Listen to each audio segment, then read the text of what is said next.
السلام علیکم۔ دورہ قرآن میں خوش آمدید۔ آج ہم پڑھیں گے 21واں پارہ اتل ما اوحیا۔ اس کی کل آیات ہیں 179 اور اس کے رکوع ہیں 19۔ اس میں سورہ عنکبوت کا بقیہ حصہ ہے، سورہ روم ہے، سورہ لقمان، سورہ سجدہ اور سورہ الاحزاب کا آغاز اس پارے میں ہوتا ہے، اور اس کا بقیہ حصہ انشاءاللہ اگلے پارے میں۔ بسم اللہ الرحمن الرحیم۔ اتل ما اوحی الیک من کتاب واقم الصلاۃ ان الصلاۃ تنہی عن الفحشاء والمنکر ولذکر اللہ اکبر واللہ یعلم ما تصنعون۔ پارہ مبارکہ کا آغاز اللہ کے اس حکم سے ہوتا ہے کہ جو کتاب آپ کی طرف وحی کی گئی اس کی تلاوت کرو، نماز قائم کرو، اللہ کا ذکر کرو۔ ساتھ ہی ساتھ اس آیہ مبارکہ میں نماز کے فائدوں کا ذکر ہے۔ اب یہاں پر یہ سمجھنا ضروری ہے کہ تلاوت کیا ہے۔ تلاوت سے مراد قرآن مجید کو سیکھنا، سمجھنا اور اس پر عمل کرنا ہے۔ اسی میں قرآن کے پیغام کو آگے پہنچانا بھی شامل ہے۔ سیدنا حضرت عثمان کی روایت کردہ ایک حدیث کے مطابق اللہ کے نبی صلی اللہ علیہ وسلم نے فرمایا، تو میں سے سب سے بہترین وہ شخص ہے جو قرآن پڑھے اور پڑھائے۔ جو شخص قرآن پڑھے، اسے سیکھے اور اس کے مطابق عمل کرے، اس کے والدین کو قیامت کے دن نورانی تاج پہنایا جائے گا جس کی روشنی سورج کی طرح ہوگی، اور وہ اتنے قیمتی تاج ہوں گے کہ پوری دنیا مل کے بھی اس کی قیمت نہیں ادا کر سکتی۔ والدین کہیں گے، یہ تاج ہمیں کس لیے پہنایا گیا؟ تو انہیں بتایا جائے گا تمہارے بچوں کے قرآن مجید کو حاصل کرنے کی بنیاد پر۔ اسی طرح حضرت ابو ہریرہ کی ایک حدیث ہے، وہ بتاتے ہیں کہ اللہ کے نبی صلی اللہ علیہ وسلم نے فرمایا، جو شخص علم حاصل کرنے کی راستے پر چلے، یعنی قرآن کا علم حاصل کرنے، اللہ اس کے لیے جنت کا راستہ آسان کر دیتا ہے۔ اور جو لوگ اللہ تعالیٰ کے کسی گھر میں جمع ہوں کہ وہاں پر اللہ کی کتاب پڑھیں اور دوسروں کو پڑھائیں تو ان پر اللہ کی رحمت نازل ہوگی، اور فرشتے ان کو گھیر لیں گے، اور اللہ تعالیٰ ان لوگوں کا ذکر کرے گا اپنے پاس رہنے والوں میں، یعنی فرشتوں میں۔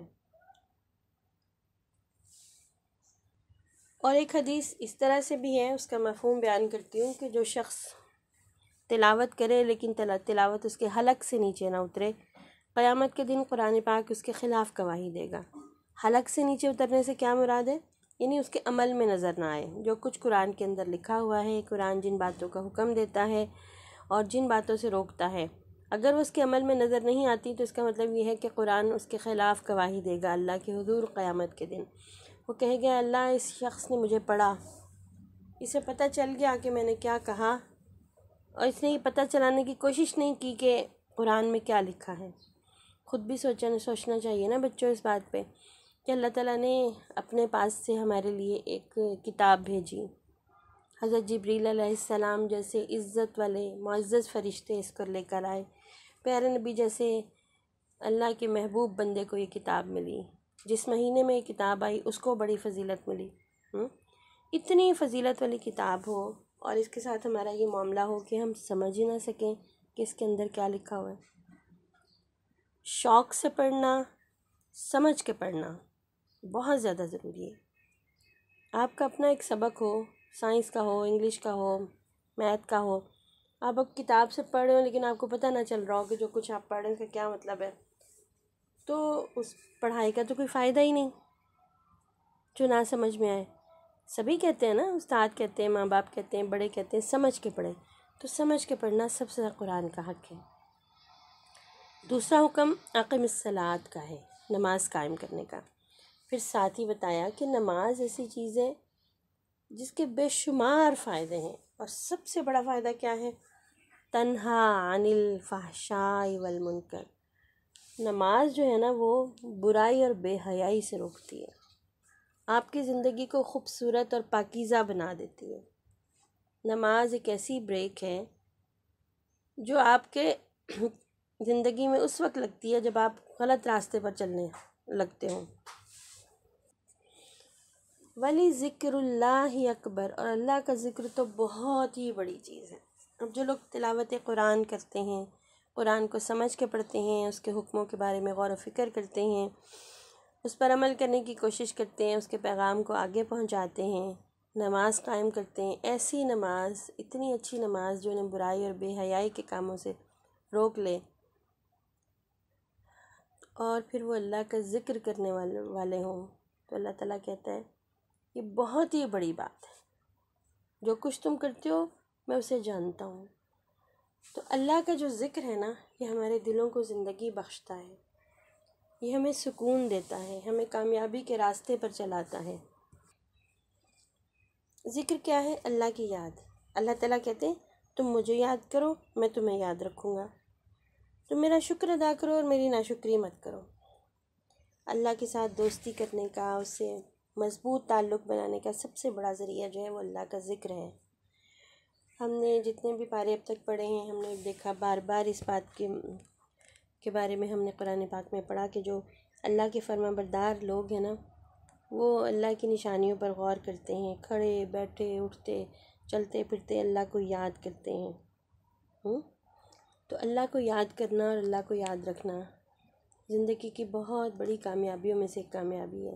جس نے کامیابی سے یہاں پر اللہ کو یاد رکھ لیا نا، جس کی زندگی میں اللہ کی یاد شامل ہو گئی، ساری ہی کامیابیاں اس دنیا کی بھی اور اس دنیا کی اس کے نام لگ گئی۔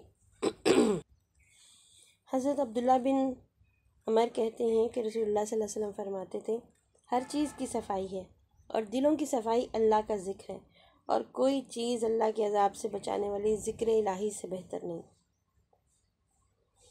اسی طرح حضرت ابو ہریرہ نے ایک اور حدیث بتائی کہ اللہ تعالیٰ فرماتا ہے کہ میں اپنے بندے کے ساتھ ہوں جب وہ مجھے یاد کرتا ہے، اور اس کے دونوں ہونٹ میرے ذکر میں حرکت کرتے ہیں۔ کتنی اچھی بات ہے کہ جب ہم اللہ کو یاد کریں تو وہ ہمارے ساتھ ہو، بالکل قریب، بالکل پاس۔ اور یہ بات اللہ تعالیٰ ہمیں سمجھاتے ہیں کہ جو اصل گھر ہے نا، وہ آخرت والا گھر ہے۔ وَمَا هَذِهِ الْحَيَاةُ الدُّنْيَا إِلَّا لَهْوٌ وَلَعِبٌ، یہ دنیا کی زندگی تو صرف ایک دل لگی اور کھیل تماشا ہے۔ وَإِنَّ الدَّارَ الْآخِرَةِ لَهِيَ الْحَيْوَانُ، اور آخرت کا گھر یقیناً اصلی زندگی والا گھر ہے۔ کاش کہ وہ جانتے۔ ہمیں اس بات پر غور کرنا ہے کہ ہمارا اصل والا گھر وہ ہے۔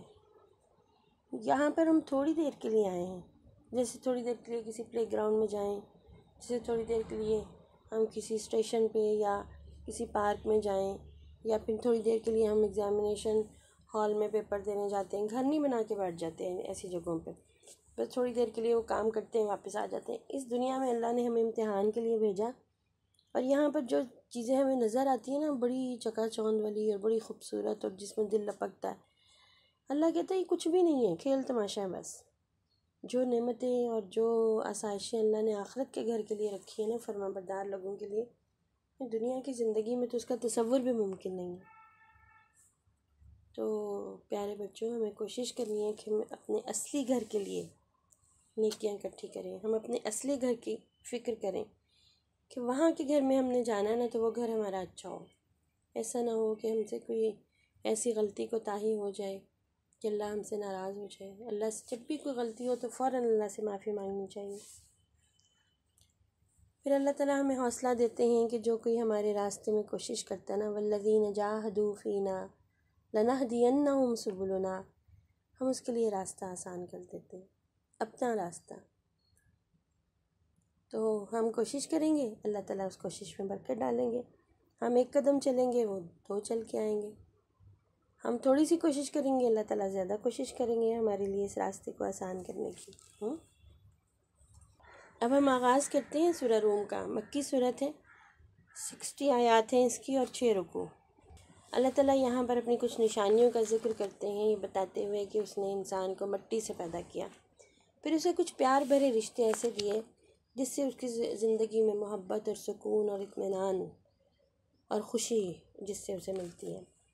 اس کے علاوہ اللہ تعالیٰ بہت ساری نشانیوں کا اور بھی ذکر کرتے ہیں، جن میں زمین و آسمان کی پیدائش ہے، اور انسانوں کے اندر زبان اور رنگ کے فرق سے مختلف قوموں کا ہونا، یعنی آپ دیکھیں نا، انسانوں میں سے کوئی گورا ہے، کوئی کالا ہے، کوئی کسی کا رنگ گندمی ہے، اللہ تعالیٰ کہتے ہیں اس میں بھی تمہارے لیے نشانیاں ہیں۔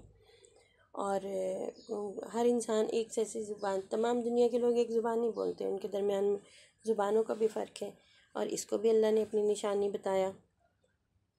انسان اپنے رنگ سے بھی پہچانا جاتا ہے اور اپنی زبان سے بھی، یہ فلاں علاقے کی زبان ہے، فلاں علاقے میں رہنے والوں کا رنگ ایسا ہوتا ہے، فلاں علاقے کے لوگ یہ والی زبان بولتے ہیں۔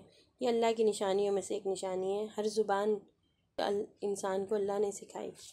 لہجوں کا اختلاف، یعنی جو لہجے ایک دوسرے سے فرق ہو جاتے ہیں نا، وہ بھی اللہ نے سکھایا، یہ اللہ ہی کی قدرت ہے، اسی کی نشانیاں ہیں۔ پھر اللہ تعالیٰ کہتے ہیں کہ رات اور دن میں بھی تمہارے لیے نشانی ہے۔ رات کو اندھیرا ہوتا ہے اور اللہ نے تمہارے آرام کے لیے بنائی، اور دن جو روشن ہوتا ہے اس میں روزی روٹی، رزق اور کام کاج کے لیے اللہ نے اسے بنایا۔ جو لوگ اس پہ غور کریں گے نا، اللہ تعالیٰ کے، وہ اللہ کو پہچان دیں گے کہ اللہ ہے کون۔ پھر اسی طرح بادلوں میں اور ان کے ساتھ برسنے والے پانی میں، بادلوں کے ساتھ چمکنے والی بجلی میں بھی اللہ تعالیٰ کہتے ہیں کہ نشانی ہے۔ نشانی کیا چیز ہے؟ وہ چیز جس سے اللہ کا نشان ملے، اللہ کی پہچان ملے، ہمیں پتہ چلے کہ یہ وہ کام ہے جو اللہ کے سوا کوئی اور نہیں کر سکتا۔ پھر اللہ وہ ہے جو مردہ زمین کو زندہ کرتا ہے، یعنی اس میں سے سبزہ اگاتا ہے، پھل، کھیت، اناج، یہ سب چیزیں۔ آسمان اور زمین بھی اس کے حکم سے قائم ہے، یہ بھی اس کی ایک نشانی ہے۔ اور پھر جب سب انسانوں کو موت کے بعد زندگی دی جائے گی تو اللہ تعالیٰ کہتے ہیں یہ بھی اس کی نشانیوں میں سے ایک نشانی ہے۔ زمین و آسمان میں جتنی چیزیں ہیں، کل لہ قانتون، وہ سب اس کی فرما بردار ہیں، سب کی سب۔ اللہ کہتے ہیں مجھے پہچانو، میں ہوں کون؟ کون ہے اللہ؟ اللہ الذی خلقکم ثم رزقکم ثم یمیتکم ثم یحییکم۔ اللہ وہ ہے جس نے تمہیں پیدا کیا، جو تمہیں رزق دیتا ہے، جو تمہیں مارے گا اور پھر تمہیں دوبارہ زندہ کرے گا۔ اس کے ساتھ کوئی شریک نہیں ہے، وہ ہر شرک سے پاک ہے، کوئی اس کی برابری کر ہی نہیں سکتا۔ اسی سورہ مبارکہ میں اللہ تعالیٰ اس بات کا ذکر کرتے ہیں کہ انسانوں نے خشکی میں بھی، پانی میں بھی، بر اور بحر دونوں جگہ پہ فساد برپا کیا ہوا ہے۔ ہر جگہ پہ جو پولوشن ہمیں نظر آتی ہے نا، لینڈ پولوشن ہے، واٹر پولوشن ہے، ظہر الفساد فی البر والبحر، یہ خشکی میں بھی اور پانی میں بھی جو پولوشن انسان نے اور جو فساد اور جو خرابی انسان نے پیدا کر دی نا، اس کے اپنے کمائی کا نتیجہ، مراد ہے کہ اپنے ہاتھوں سے اس نے زمین کا امن تباہ و برباد کر دیا۔ دیکھیں، غور کریں ذرا کہ ہم اپنے ارد گرد کے ماحول کو صاف نہیں رکھتے، ہم وہ کام نہیں کرتے جس سے ہمارا ماحول صاف ستھرا ہو، جس سے دوسروں کو زندگی گزارنے میں آسانی ہو۔ ہمارے علاوہ بہت ساری اور جاندار مخلوق بھی ہیں، پانی میں ہیں، خشکی میں بھی ہیں۔ جب ہم اس طرح کے کام کرتے ہیں جس سے ہمارے ارد گرد کا ماحول خراب ہو تو ساری جاندار حیات جو ہے نا وہ متاثر ہوتی ہے، سارے جاندار متاثر ہوتے ہیں۔ تو ہمیں یہ خیال رکھنا ہے کہ ہم اپنے ماحول کو صاف رکھیں، پانی میں، خشکی میں، کہیں پہ بھی ایسا کام نہ کریں جو دوسری مخلوقات کے لیے، دوسرے انسانوں کے لیے تکلیف کا باعث بنے۔ پھر اللہ تعالیٰ سورہ مبارکہ کے آخر میں کہتے ہیں کہ اس سے پہلے کہ قیامت آ جائے اور تمہیں کوئی مہلت نہ ملے، اپنا نہ رخ سیدھا کر لو اللہ کی طرف تاکہ تمہارا انجام اچھا ہو۔ اللہ کے شکر گزار بندے بن جاؤ، اس کی نشانیوں پر غور کرنے والے، اس کی نعمتوں پر شکر کرنے والے۔ اور جو شکر نہیں کرتے، اللہ کی نشانیوں پر غور بھی نہیں کرتے، اللہ کہتے ہیں ہم ان کے دلوں پر مہر لگا دیتے ہیں۔ كَذَلِكَ يَطْبَعُ اللَّهُ عَلَىٰ قُلُوبِ الَّذِينَ لَا يَعْلَمُونَ۔ جو جاننے کی کوشش ہی نہیں کرتے کہ اللہ نے یہ دنیا کیوں بنائی، انہیں کیوں پیدا کیا، اللہ کہتے ہیں ان کے دلوں پہ ہم مہر لگا دیتے ہیں۔ پھر انہیں کچھ سمجھ نہیں آتی کہ انہوں نے کیسی زندگی گزارنی ہے، پھر وہ اپنی مرضی کی زندگی جیتے ہیں جو ناکام زندگی ہے۔ کامیاب زندگی صرف وہ ہے جس میں ہم اللہ کی مرضی کی زندگی گزارتے ہیں۔ اب سورہ لقمان کی بات کرتے ہیں۔ مکی صورت ہے، 4 رکوع ہیں اور 34 آیات ہیں۔ اس سورہ مبارکہ کا آغاز حروف مقطعات الف لام میم سے ہوتا ہے، اور پھر اللہ تعالیٰ یہ بتاتے ہیں کہ یہ جو کتاب ہے نا، تلک آیات الکتاب الحکیم، یہ کمال کی کتاب ہے، حکمت والی کتاب ہے۔ یہ کتاب ہدایت ہے، سیدھا راستہ دکھاتی ہے، رحمت ہی رحمت ہے۔ جو لوگ اس کتاب کو پڑھتے ہیں اور اس پر عمل کرتے ہیں ان کی زندگی کو اطمینان خوشی سے بھر دیتی ہے، دنیا میں بھی کامیابی نصیب کرواتی ہے اور آخرت میں بھی کامیاب لوگوں میں شامل کروا دیتی ہے۔ محسنین کی خوبیاں بتا رہے ہیں اللہ تعالیٰ، جو لوگ نماز قائم کرتے ہیں، زکوٰۃ ادا کرتے ہیں، آخرت پر یقین رکھتے ہیں، اللہ کہتے ہیں وہ محسن ہیں۔ خوبصورت نیکی کرنے والے کو محسن کہتے ہیں، ایسی نیکی جو پورے شوق لگن اور دل سے کریں۔ اسی صورت میں حضرت لقمان کی اپنے بیٹے کو ایک بڑی خوبصورت نصیحت ہے جو اللہ تعالیٰ ہمیں بتاتے ہیں کہ حضرت لقمان نے اپنے بیٹے کو کیا نصیحت کی۔ حضرت لقمان بہت عقلمند اور دانا آدمی تھے۔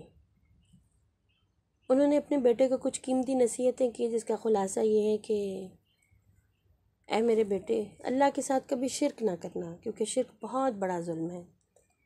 پھر انہوں نے والدین کی خدمت کی تلقین کی، پھر یہ بتایا کہ اللہ کا جو علم ہے نا وہ بہت وسیع ہے، اس کا کوئی احاطہ نہیں کر سکتا۔ اگر کوئی چیز رائی کے دانے کے برابر بھی ہے اور کسی چٹان کے اندر یا آسمان یا زمین میں کہیں چھپی ہوئی ہے تو اللہ اس کو سامنے لے آئے گا۔ بے شک اللہ بڑا باخبر ہے، اس سے کچھ چیز چھپ ہی نہیں سکتی۔ پھر کہا کہ میرے بیٹے نماز قائم کرو، بھلائی کا حکم دو اور برائی سے روکو، اور اگر کوئی تکلیف تمہیں پہنچے تو اس پہ صبر کرو۔ یہ بڑی ہی ہمت والے اور ضروری کام ہیں۔ پھر اچھی اخلاق کی نصیحت کی کہ لوگوں کی طرف سے منہ موڑ کے بات نہ کیا کرو بے رخی سے۔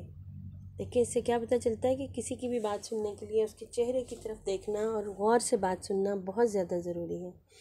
یہ اچھا اخلاق ہے کہ کسی کی بات سننے کے لیے اس کی طرف دیکھا جائے، غور سے بات سنی جائے۔ پھر کہا کہ زمین پر اکڑ کے مت چل کیونکہ اللہ کو اکڑ کر چلنے والے لوگ پسند نہیں ہیں۔ اپنی چال میں میانہ روی اختیار کر اور اپنی آواز کو آہستہ رکھ، کیونکہ بلند آواز اگر اچھی ہوتی تو گدھے کی آواز اچھی ہوتی، حالانکہ گدھے کی آواز بدترین آواز ہے، اس لیے اونچی آواز میں نہیں بولنا چاہیے۔ ہم سب کو بھی سافٹ اسپوکن لوگ اچھے لگتے ہیں نا، تو ہم اللہ سے دعا کرتے ہیں اللہ جو حضرت لقمان نے نصیحت اپنے بیٹوں کو کی نا، ہم ان سب باتوں پہ عمل کرنے والے بن جائیں، اچھے بچے بن جائیں۔ ہم سب کو اللہ توفیق دے کہ ہم یہ ان باتوں کا خیال رکھیں۔ پھر اللہ تعالیٰ نے نا مشرکین سے یہ سوال کیا ہے، جن لوگوں کو تم اللہ کے سوا پکارتے ہو کہ مجھے دکھاؤ، اللہ کہتے ہیں ارونی ماذا خلقوا، مجھے دکھاؤ کیا انہوں نے کچھ پیدا کیا، زمین میں کچھ پیدا کیا یا آسمان کا کچھ حصہ بنایا یا کوئی کتاب انہیں ملی ہو، وہ کس طرح کی تم لوگ ان کی پوجا کرتے ہو بغیر کسی سمجھداری کے، کسی دلیل کے۔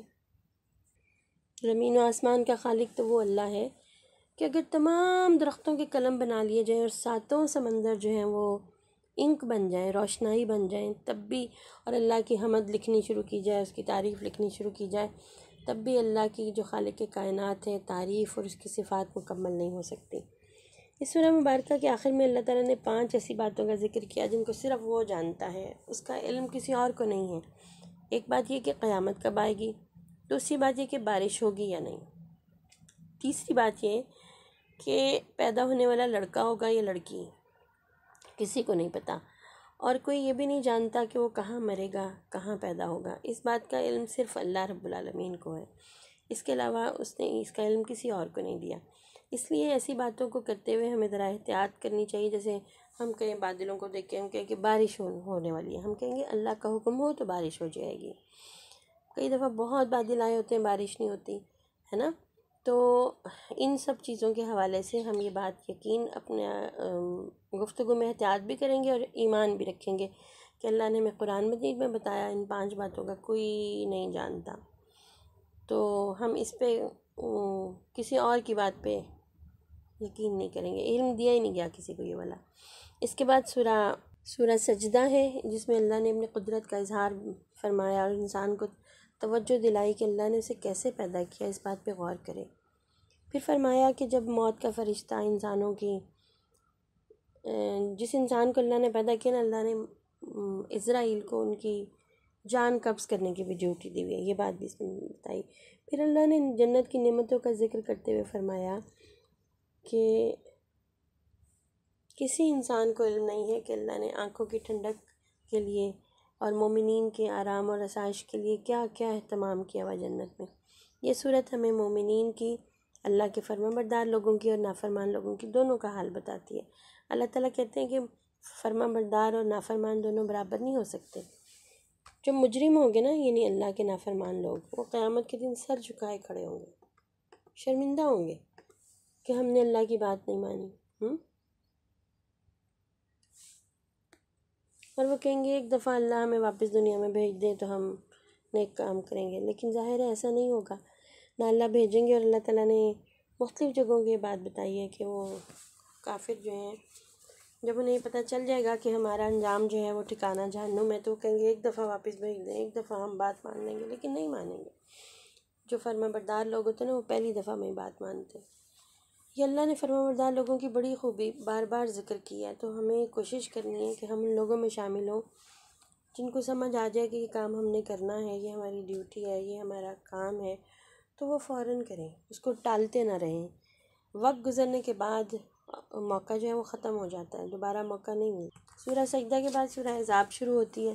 شروع کی 2 آیات میں اللہ تعالیٰ نے مسلمانوں کو ایک طریقہ کار دیا کہ اللہ سے ڈرو، کافروں کے پیچھے مت چلو، صرف اس بات کے پہ عمل کرو جو اللہ نے وحی کے ذریعے بھیجی ہے، اور اللہ پہ بھروسہ رکھو۔ پھر یہ بھی کہا کہ کسی انسان کے سینے میں 2 دل نہیں ہوتے، ایک ہی دل ہوتا ہے، یا تو اس دل میں اللہ کی محبت ہوگی یا نہیں ہوگی، یا کفر ہوگا یا اسلام ہوگا۔ پھر ہمیں بہت اچھی تعلیم جو اس سورہ مبارکہ میں ملی وہ یہ ہے کہ ازواج مطہرات جو ہے نا، اللہ کے نبی صلی اللہ علیہ وسلم کی بیویاں، وہ امت کی مائیں ہیں۔ اللہ نے ان کی عظمت کو بیان کیا اور یہ کہا کہ ہر مسلمان کے اوپر ان کی عزت اور ہر مسلمان پہ ان کی عزت کرنا لازم ہے۔ آگے چل کر اللہ نے جنگ خندق کا ذکر کیا، جس میں کافروں کی افرادی قوت دیکھ کر منافقین کے دلوں پر ہیبت طاری ہو گئی تھی، اور بس وہ اس بات پر اندر ہی اندر ڈرے ہوئے تھے کہ اگر جنگ ہو گئی تو مسلمان ہار جائیں گے تو ہم بھی ان کے ساتھ ہار جائیں گے۔ جبکہ جو پکے سچے مومن تھے نا، اہل ایمان، وہ پوری استقامت کے ساتھ میدان میں ڈٹے رہے۔ ایک بہت بڑے لشکر نے مدینہ پر حملہ کیا۔ اللہ کے نبی صلی اللہ علیہ وسلم کے ساتھ صحابہ کرام کے علاوہ 1700 یہودی بھی تھے، انہوں نے معاہدہ کیا ہوا تھا کہ ہم آپ کے ساتھ مدینہ کی حفاظت کے لیے لڑیں گے۔ اتنی بڑی فوج دے کے وہ سارے بھاگ گئے۔ اب صرف 4000 مسلمان تھے، پکے سچے مسلمان۔ تو اللہ تعالیٰ نے اہل ایمان کی مدد فرمائی، اور کافر بے شک تعداد میں زیادہ تھے اور ان کے پاس سامان اور اسلحہ بھی بہت زیادہ تھا، لیکن ایسی شکست ان کو ہوئی، ایسے وہ ذلیل ہوئے کہ بس سارا کچھ چھوڑ چھاڑ کے بھاگ کھڑے ہوئے۔ اس صورت میں اللہ تعالیٰ نے یہ بھی ارشاد فرمایا کہ جس کو اس بات کا یقین ہو کہ اس کی اللہ سے ملاقات ہوگی اور ایک دن قیامت آئے گی جس دن حساب کتاب ہوگا، اس کے لیے نا سب سے بہترین نمونہ رسول اللہ کی زندگی ہے۔ اسے چاہیے کہ وہ اس طرح سے زندگی گزارے جیسے اللہ کے نبی صلی اللہ علیہ وسلم نے سکھائی۔ یہاں پر اس پارے کا اختتام ہوتا ہے، اور اگلے پارے میں اللہ تعالیٰ نے سورہ احزاب میں ہمیں اچھی زندگی گزارنے کے خوبصورت آداب سکھائے ہیں، جو انشاءاللہ ہم کل پڑھیں گے۔ اللہ تعالیٰ سے دعا ہے کہ ہمیں قرآن مجید سمجھ کر پڑھنے اور اس پر عمل کرنے کی توفیق عطا فرمائے، آمین۔